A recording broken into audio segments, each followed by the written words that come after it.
Hi everyone, in this lecture I'm going to cover chapter 17, which is about tree structures in Java. In this lecture we will see how to implement tree structures and how to use them for efficiently retrieving and storing data. So the goal of this chapter is to study trees and binary trees and understand how binary search trees can be implemented and how we use binary search trees to implement sets. We talk about TreeSet, which is a library that is already implemented in Java, and then we're going to use that later in a computer assignment, then in a programming assignment, sorry. And then we talk about how to choose appropriate methods for tree traversal, like Preorder, which is DepthFirst Search tree traversal, or DFS tree traversal, or BFS tree traversal, which is BroaderFirst Search traversal. So as an example of a tree, you can think of a family tree which shows the descendants of a common ancestors.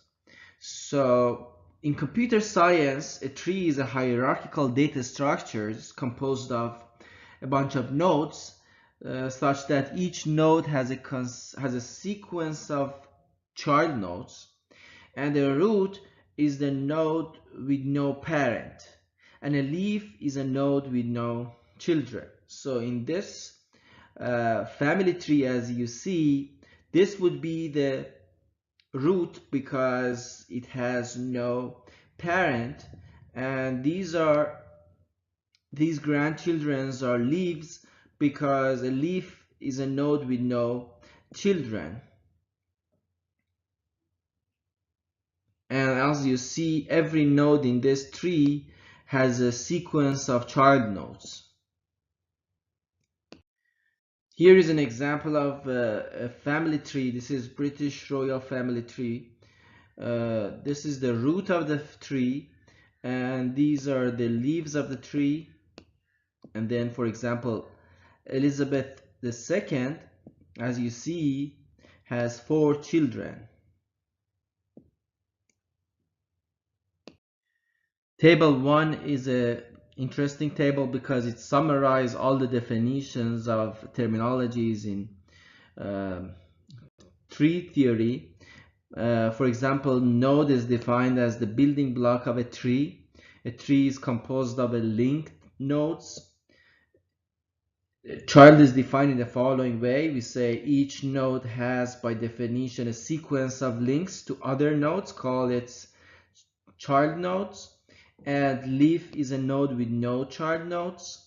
An interior node is a node that is not a leaf. And parent is defined in the following way. We say if a node like C is a child of a node like P, then P is called the parent of C. Then we define siblings in the following way. We say if a node like P has children C and D, then nodes C and D are siblings. Then we define root, the node with no parent. By definition, is called a root. And by definition, each tree has only one root node. And then we define a path in the following way. We say a sequence of nodes like C1, C2, all the way to CK, such that every node Ci plus 1 in this sequence is a child of Ci. So a node with index I plus 1 is a child of a node with index I. So as we increase indices, we are going down through the tree from the grandparents to the grandchildren. And we define descendant in the following way. We say D is a descendant of C if there's a path from C to D. So D should be lower in the tree, and there should be a path from C all the way to D. So D is a grandchild of C, or grandchild of C. And the ancestor is defined in the following way. C is an ancestor of D if D is a descendant of C. So ancestor is a grandparent.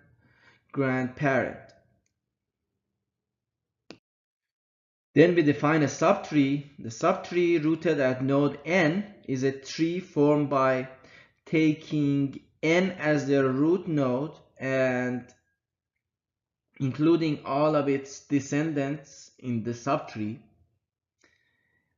The height of a tree is defined as the number of nodes in the longest path from the root to a leaf.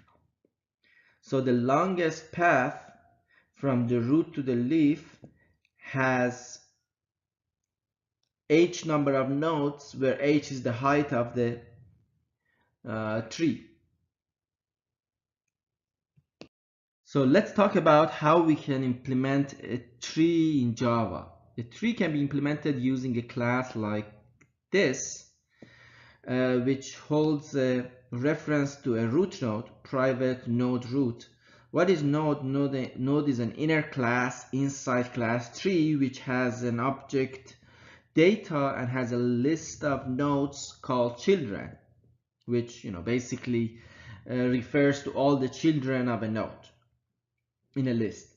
And then the constructor of tree will initializes the root in the following way. It gets an object root data as an input parameter, and that root data is going to be stored in the root. So root is equal to a new node, and root.data is equal to the explicit parameter, and root.children is equal to a new array list which is currently empty. If you want to add a child to the root, you can use the method add subtree, which gets a tree called subtree as an input parameter and does the following. Root.children, which is the list of children of the root, dot add in parentheses subtree.root. Basically, it adds the root of the subtree, which is the input parameter, to the list of children of the root. So that subtree becomes one of the children of the root. So because of the way that we define tree, it is very common to recursively visit smaller and smaller subtrees. As an example, let's consider the following example. Let's assume that you want to find the size of a tree with a given root and with the given children of the root. So let's assume that the root of the tree is R and the children of the root are C1, C2 all the way to CK. That's the root, and these are the children of the root. Let's assume that size of a tree should return the number of nodes in that tree. So if you want to calculate or count the number of nodes in this tree, you have to first count the root, which is 1, that's one node, plus you have to count the nodes inside the first subtree, which is the size of C1, plus the number of nodes in C2, size of C2, plus all the way to the last child, which is size of CK. So size of R is defined recursively as 1 plus size of C1 plus C2 all the way to CK, where C1 to CK are all the children of the root. Here is how we can calculate the size of a tree. In the class node, we can define a method like size, which returns an integer. In this method, we do the following. We first initialize the integer sum to 0, and in a for loop, for every child in the list of children of that node, we add sum to the child.size. So we recursively call size inside itself, and finally we return 1 plus sum. Why 1 plus sum? The 1 is because we need to count the root itself. So in the class tree, when you want to call the size method, you can do the following. You say if the root is equal to null, it means that we haven't even initialized the class tree, which means there is no elements in the tree, so we need to return 0 because the size is 0. But if the root is not null, then you can return root.size. Basically, you're returning what the size method of class node returns.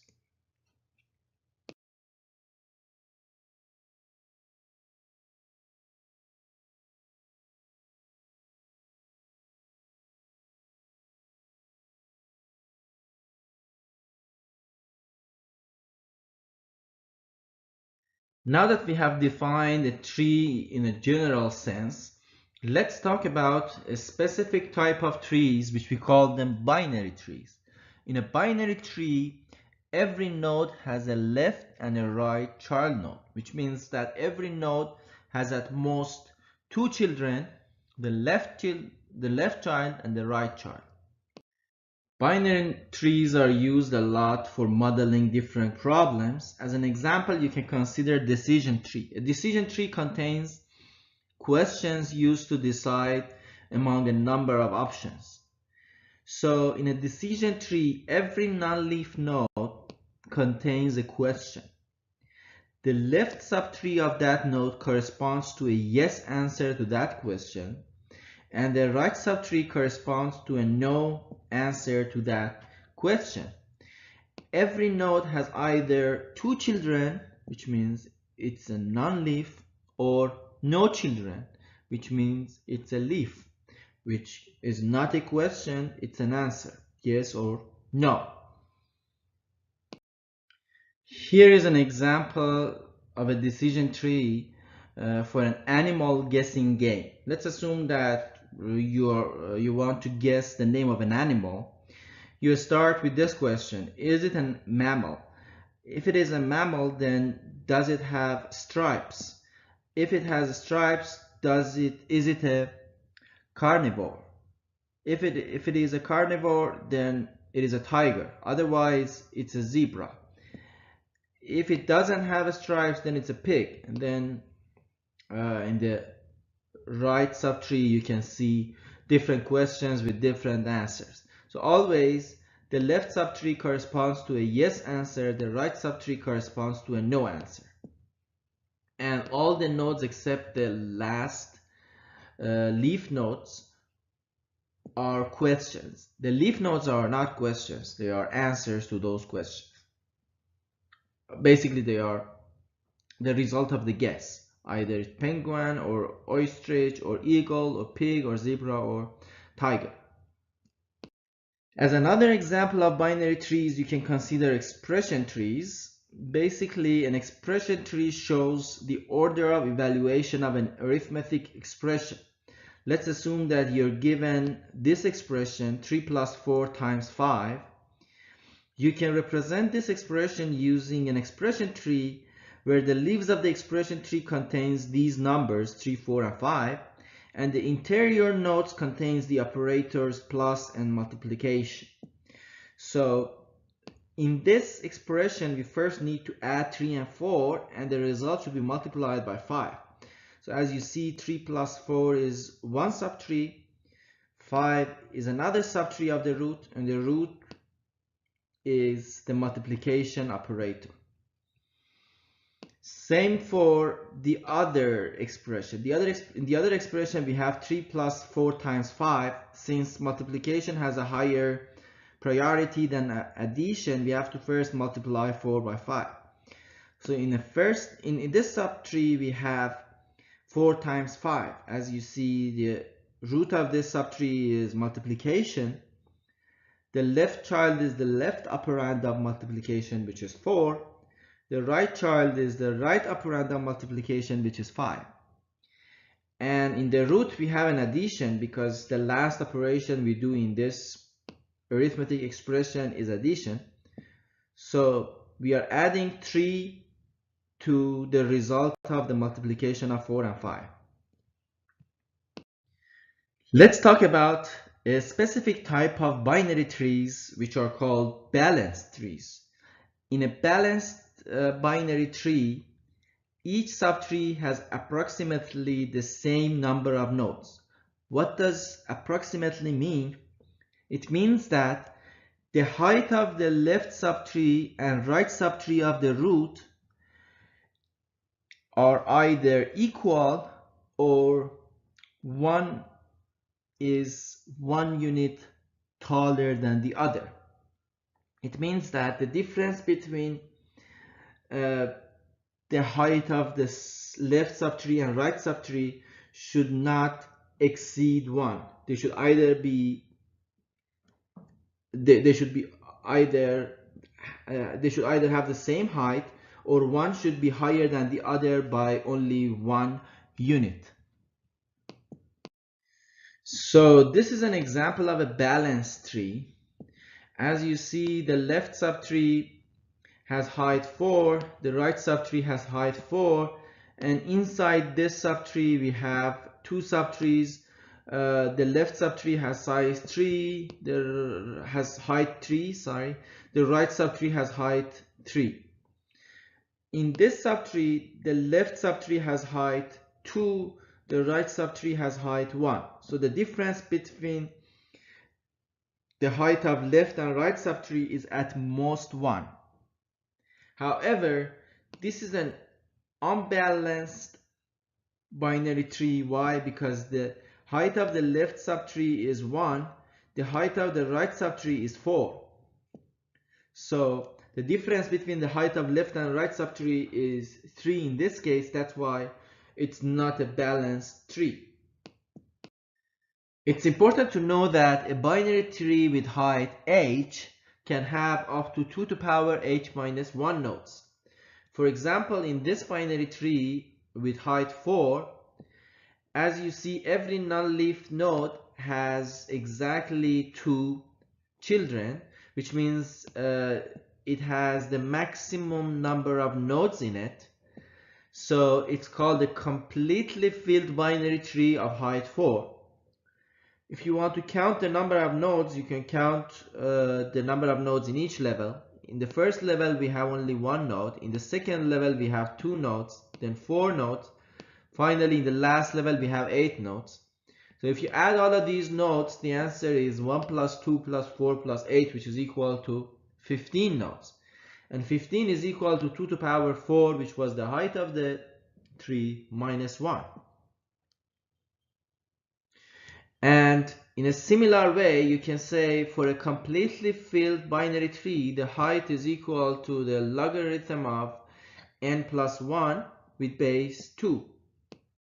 So if you have a balanced tree, the height h is almost equal to the logarithm of n base 2.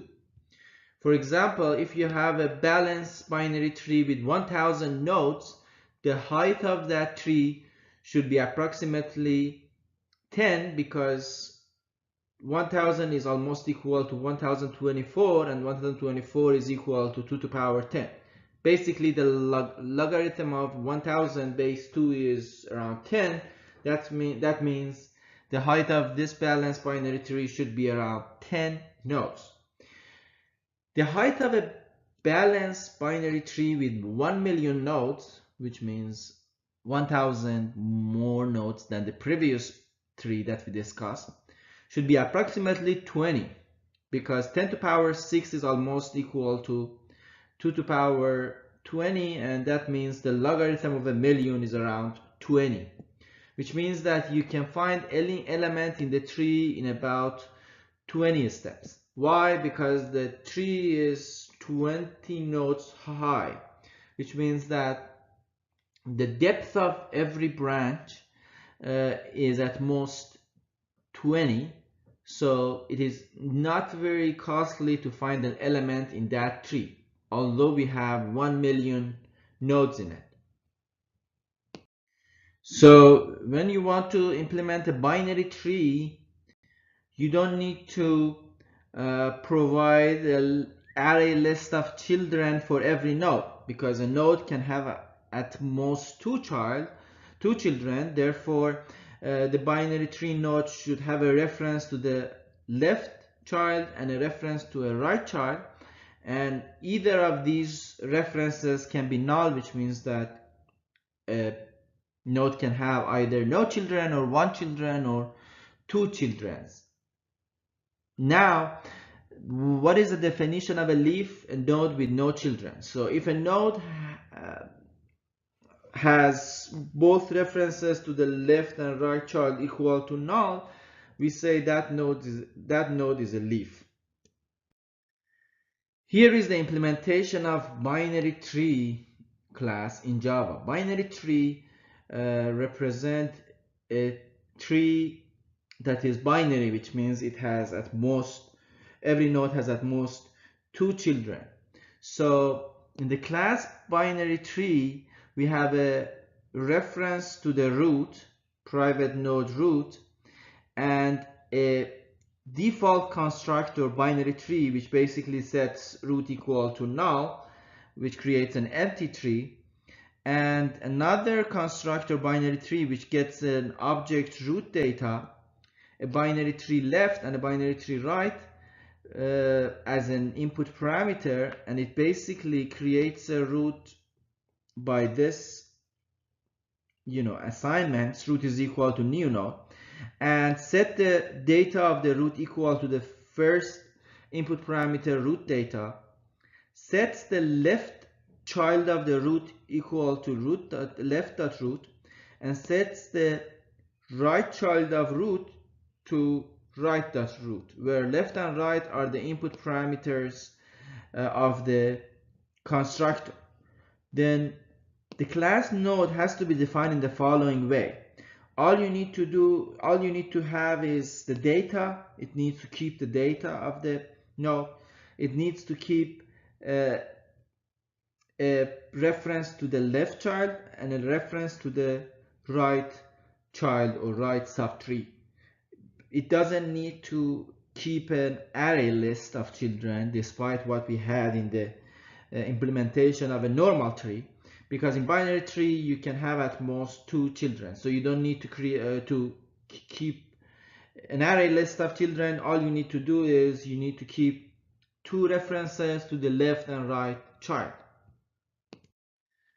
In order to find the height of a binary tree like T with left child L and right child R, what you need to do is to write a recursive method like height, which basically calculates height of the tree in the following way. It says height of tree is 1 for the root plus the maximum of the height of the left subtree and right subtree.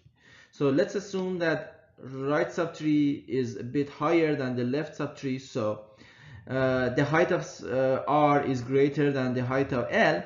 So the height of the tree would be 1 plus height of R, because height of R is greater than height of L.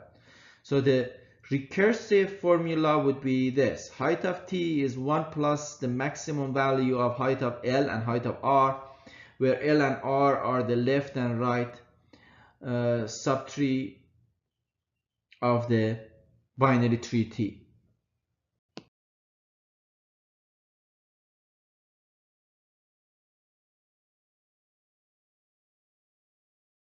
Now that we have defined a binary tree, we want to define a binary search tree, which is a specific type of binary trees. In a binary search tree, every node has a numerical value which can be compared with other nodes in the tree. And all nodes in a binary search tree should fulfill the following property. Let's assume that the node's value is D, then all the nodes in the left subtree of that node should have a value less than the value of the node D, and all the nodes in the right subtree should have a higher or larger value than the value of the node which is D. In other words, the descendants to the left should have smaller data values than the node data value, and the descendants to the right should have larger data values compared to the node data itself. So if you consider this binary tree as a tree that can store strings, and if you compare two strings alphabetically and say if a string is alphabetically after another string, it is larger, then you can say that this binary tree is a binary search tree. Why? Because all the descendants to the left of Juliet are alphabetically before Juliet, and all the strings that are in the right subtree of Juliet are alphabetically larger than Juliet. Romeo and Tom start with R and T, and R and T is larger than J in alphabet. R is after J and T is after J. Eve, Adam, and Harry, on the other hand, are alphabetically smaller than Juliet. So the left descendants of Juliet, which are Adam, Eve, and Harry, they are all smaller than Juliet. And left descendant of Eve, which is Adam, is less than Eve because it starts with A and A is before E in alphabet. But right descendant of Eve is Harry, and Harry is alphabetically larger than Eve. Right descendant of Romeo is Tom, and Tom is greater than Romeo. But both Romeo and Tom are alphabetically larger than Juliet. So this binary tree satisfies the property of a binary search tree. That's why it is called a binary search tree. This is a binary tree that is not a binary search tree because in this example, Eve, which is the left descendant of Adam, has a higher value than Adam, and that's in contradiction with the property of binary search tree. In order to implement binary search trees in Java, we need to make sure that the data variable in each node must be comparable with other nodes' data. So the data variable must have type comparable. Comparable is an interface in Java in which every class that implements this interface should implement a method called compareTo, which compares two objects and returns an integer. The integer is 0 if the objects are equal. It is negative if the first object is less than the second object, and it is positive if the first object, the implicit parameter, is greater than the explicit parameter. So let's see how the binary search tree class looks like. In binary search tree class, we have a reference to the root, so it has a private node root. It has a default constructor, and it should have a method add, which adds a node to the binary search tree, but the node that you're adding to the binary search tree should have a comparable object value. So this is important, and in the node class we have a comparable data. We have a left reference to the left subtree, we have a right reference to the right subtree, and obviously we should have a method called add node, which creates a new node for growing the binary search tree. So let's talk about the insertion method of a binary search tree. In order to insert a new data, you need to follow the following algorithm. If you encounter a non-null node reference, you need to look at its data value. If the data value of the node is larger than the one that you are going to insert, it means that you need to continue the process with the left child, because as we saw before, a binary search tree has the following property. If a node is in the left subtree of another node, it should have a smaller value. So if the node that you want to insert has a smaller value than the current node, you have to continue with the left subtree. You have to continue with the left child. If the node's data value is smaller than the one that you want to insert, then you need to continue the process with the right child. You have to go to the right subtree and look for that data there, and if there's no other data similar with the same value, you need to insert it. But if the node's data value is the same as the one that you want to insert, it means that you're done. You don't need to do anything else, because the binary search tree that we are going to implement represents a set, and a set cannot store duplicate values. All the values in a set should be distinct values, so you cannot add a node with the same value as the one that is already in the tree, which means that you're done. You don't need to do anything else. If you encounter a null node reference, on the other hand, you need to replace it with a new node. So you need to remove that null node and replace it with the new node with the new data value that it has. So let's assume that you're creating a new binary search tree in this line, and then you're going to add Juliet, Tom, Diana, and Harry to the tree in the order that I just read it for you. First Juliet, then Tom, then Diana, and then Harry. So Juliet comes in the comes at the root of the tree. Then Tom, which is not equal to Juliet and it is greater than Juliet, will be stored in the right hand side of Juliet. So it should be stored as a right child. Then Diana, which is smaller than Juliet alphabetically, should be stored in the left as a left child of Juliet.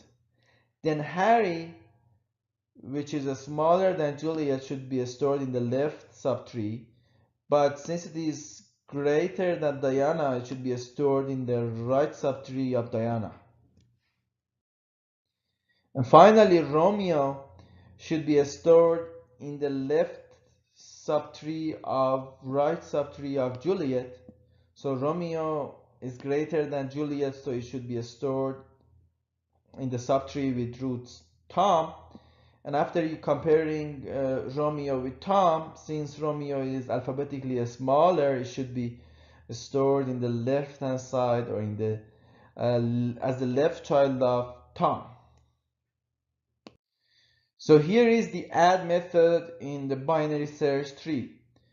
It gets a comparable object as an input parameter, and it wants to create a new node with that data equal to object, and wants to insert that node to the tree. So we first create a new node, and then we set the data equal to object, and then we set the left and right references of that node equal to null. If root is equal to null, it means if the binary search tree is empty, then set root equal to the new node, which means that the node that we just add is the only node in the tree. Otherwise, then you need to call the add node in the class node for root with the input parameter new node. What does add node method of node class do? Let's look at the node class and see how it is implemented. It first calls the compare to method of new node's data. As I said, the data should be comparable, so it should implement the method compare to. And we compare that new node's data with the current data stored in the node.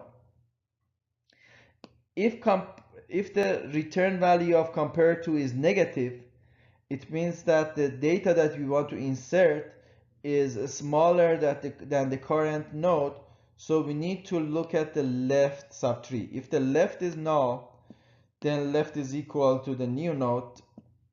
Otherwise, you need to recursively call add node for the left subtree, with the same explicit parameter new node.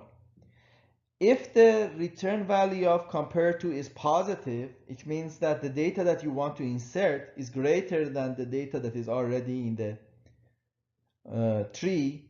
So what you need to do is you need to look at the right reference. If the right reference is null, then you have to set right reference equal to the new node.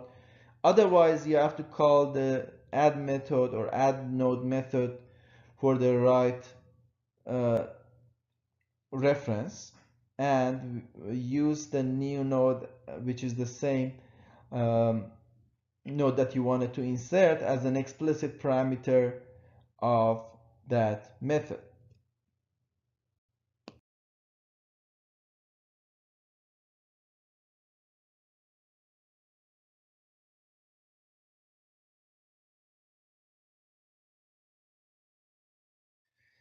There are many ways to traverse a tree, which means that there are many ways to iterate the elements stored in a tree. One of the ways is called Inorder Traversal. Let's assume that you want to print a binary search tree in Inorder Traversal. Interestingly, the Inorder Traversal of a binary search tree prints the elements in an increasingly sorted order. How does it work? You have to start from the left subtree and print the left subtree. Then you have to print the root data. Then you have to print the right subtree. These printing trees are recursive, which means that when you are printing the left subtree, you have to do the same operation in a recursive manner. So this is called an Inorder Traversal. Let's look at how it is implemented in Java. Let's assume that you are going to print a node parent. How do you implement this method? If the parent is null, then you have to do nothing because there's nothing to print. Otherwise, you have to print the left child of parent. Then you have to print the parent's data, and then you have to print the parent's right child. So when you call the print method for parent.left, you are recursively calling the same method, and that method is going to print the whole left subtree before it prints the parent data. And after you call the print for parents.right, it's going to print the whole right subtree. After defining this helper method, you can define the print method in the following way. You can say print will print root, where this print method is the recursive method that we defined here. There are two more traversals for a tree. One is called preorder, the other is called postorder.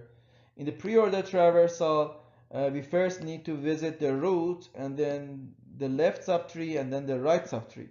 Obviously, this visiting methods are recursive methods. And then in the postorder traversal, we have to first visit the left subtree, then the right subtree, and then the root itself. Here we talk about how to implement the preorder traversal in Java and how to implement the inorder and postorder traversals as well. To do this, we need to have an interface called visitor, which defines an action to take when you visit a node. Let's assume that this interface is defined in the following way. The name of the interface is visitor, and it defines a visit method which returns nothing, but it gets a data with type object. So let's see how preorder traversal looks like. It gets a node which is n. That's the root of the tree that we want to traverse it in a preordered manner, and it gets a visitor like v, which implements that visit method. If the root, which is n, is null, then you return. We don't need to do anything. Otherwise, we need to visit the root n.data, because we are implementing the preorder traversal. So first we need to visit the root. Then for every node in the children list of the root, which is n, we need to call the preorder in a recursive manner for that child and that visitor. Same for post order and same for in-order traversals. The only difference between in-order, post order, and pre-order traversals is that the time in which, or the order in which we traverse root is different. But in all of them, you first traverse the left subtree, then you traverse the right subtree. In pre-order, you traverse the root first before the left and right subtree. In order traversal, you traverse the root between traversing the left and right subtree. And then in the post order, you first traverse the left and right subtree, and then you traverse the root. The preorder traversal of a tree is sometimes called the DepthFirst Search. The DepthFirst Search is another term for preorder traversal, but instead of implementing it using a recursive method, we can implement it using an iterative method and a stack. So let's see how the algorithm of DepthFirst Search, which is the same as preorder traversal, works or looks like. So in the first step of this algorithm, we need to push the root node on a stack. So if this is the tree, you have to push A on the stack. Then while the stack is not empty, you have to pop the stack, pop the first element and call it n, and you process n, whatever you want to do with it. If you are looking for a specific thing, for example, if you are searching for a specific value, by processing I mean you need to check whether that n is equal to the value that you're looking for. If you are printing it, that process n means print n. Depending on how you want to traverse the nodes in the tree, you can change the process, change this line and process it in a different way. Then after processing n, you need to push the children of n in the stack starting from the rightmost. So from right to left, you will push all the children of that node n to the stack. So let's see how this DepthFirst Search work in this given tree. First, we need to push the root, which is A, to the stack. Then in a while loop, we first pop A and we process A. So A is traversed first. It is exactly like preorder traversal. Then we push the children of A from right to left, which means we first push G, then F, then B. As you see, stack is now filled by G, F, B. Then we pop from the stack, so we pop B and process B. Then we push B's children from right to left, E, D, C. From right to left means E, D, C. Now the top of the stack is C, so you pop it and process it. Then you pop C and process, then you pop D and process it. Then you pop E and process it. Why didn't we push anything to the stack? Because C, D, and E are leaves, and then a leaf doesn't have any children, so we don't push anything in this line for C, D, and E. Then we need to process F. After popping E, we need to process F. We need to pop F and process it and push the children of F. Again, F has no children because it's a leaf. Then it's time to process G. So we pop G and process it, and then we push the children of G, which are H and I, from left to right. So we first push I and then we push H. Then we pop from the stack, so H will be popped and will be processed. And finally we pop and process I as the last element in the tree. So as you see, the depth first search is the same as the preorder traversal. Another method of traversing the elements of a tree is called breadth-first search. In the breadth-first search, we first need to visit all nodes on the same level before visiting the children of those elements which are in the lower level. The breadth-first search uses a queue to traverse the elements. It is not like preorder traversal, inorder traversal, postorder traversal, and DepthFirst Search. It is a completely different traversal. How does it work? If this is the given tree, then the breadth-first search traversal of this tree would be A, the root, then B, C, D, the nodes in the next level, and then E, F, G, H, I. How can we implement breadth-first search? Instead of using a stack like what we did in DFS, we need to use a queue, which is a first in, first out data structure. So first we need to add the root, which is A, to the queue. Then we need to remove the head of the queue, which is A, and add the children of A to the queue, which means B, C, and D. After adding B, C, and D to the queue, we need to remove the head of the queue. So the head of the queue, which is B, will be removed, and it will be the children of B, which are E, F, and G, will be added to the end of the queue. Then the head of the queue, which is C, will be removed from the queue and will be processed.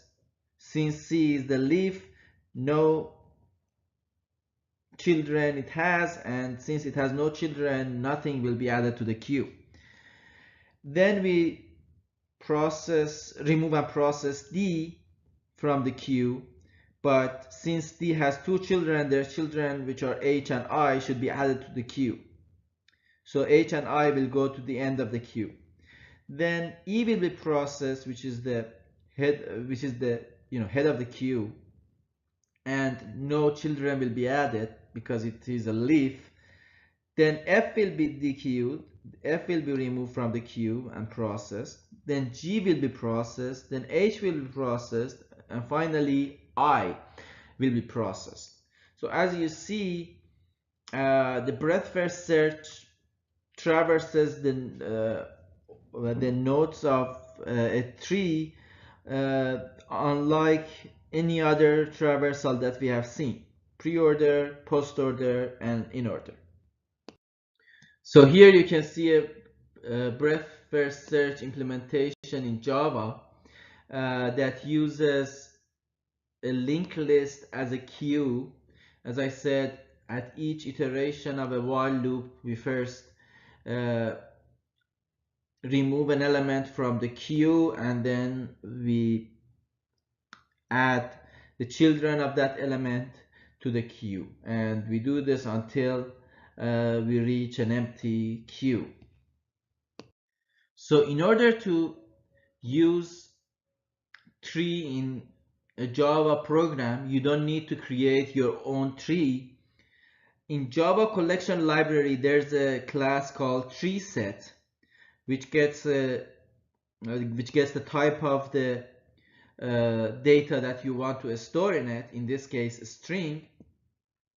So here you can define a new variable with type TreeSet, and a TreeSet of a string like this: TreeSet of a string T equals, for example, new TreeSet of a string.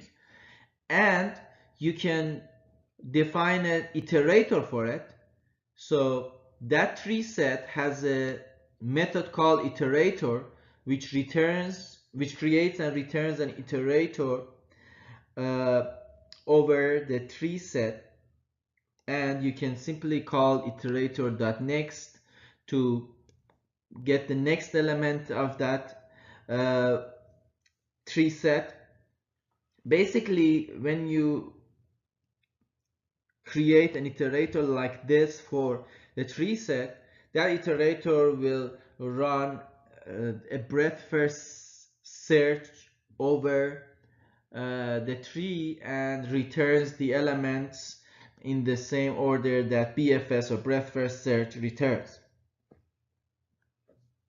Here is the class breadth-first iterator, which has a private queue, and it has a public breadth-first iterator which gets a root as a input parameter, and it sets queue to a new linked list of nodes, and if root is not null, it adds it to the queue. And the boolean hasNext checks whether queue has empty size or not, has 0 size or not. If the queue is size greater than 0, it means that the queue is not empty, so it returns true. Otherwise, it returns false. And the next method is implemented in the following way. The next method removes an element from the queue, and it adds all of the children of that element to the queue, and it returns the data of that node as the output parameter of the next method.